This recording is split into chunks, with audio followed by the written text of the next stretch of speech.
Hey everybody, got an update. So I've been working away here following this wiring diagram from Centroid, and it's working out great. Looks like a little bit of a mess in the electrical enclosure.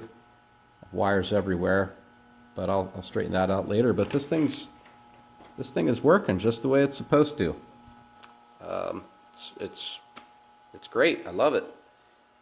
And yeah, I can't. Once again, these wiring diagrams that the Centroid people provide are great. I follow the color codes that are laid out here for the ClearPath wiring. Just hooked it up just as it's shown. No issues. I am very happy. So, give you a quick demo here. So y-axis, have it set to 300 inches a minute right now.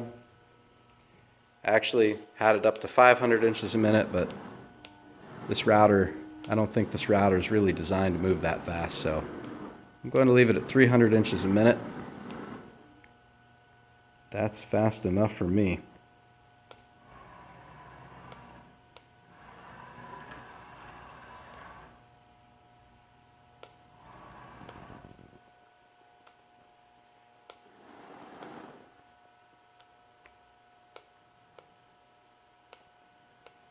I don't have the Z-axis quite so fast. I only have that going 100 inches a minute. Yeah, this is great. Love it. I don't have the limit switches hooked up yet, but I'll get to it. And yeah, everything's working. When I kick the E-stop, kills everything.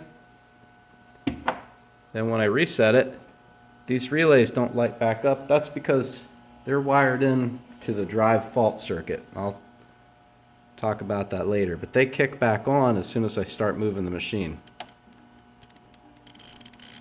So I'll explain more about that later. It's working exactly the way it's supposed to.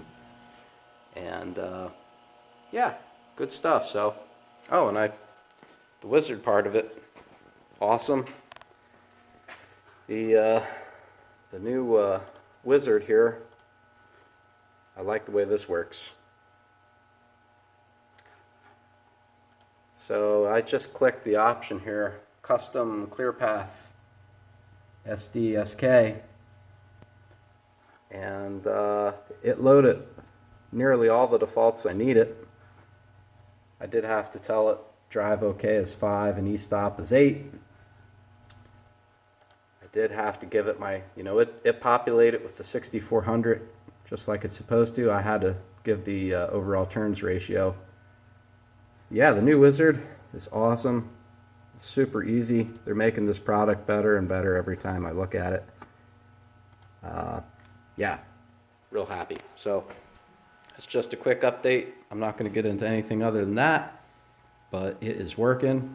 And next step is to get the limit switches wired in and the automatic axis wiring. All right, thanks a lot. Catch you later.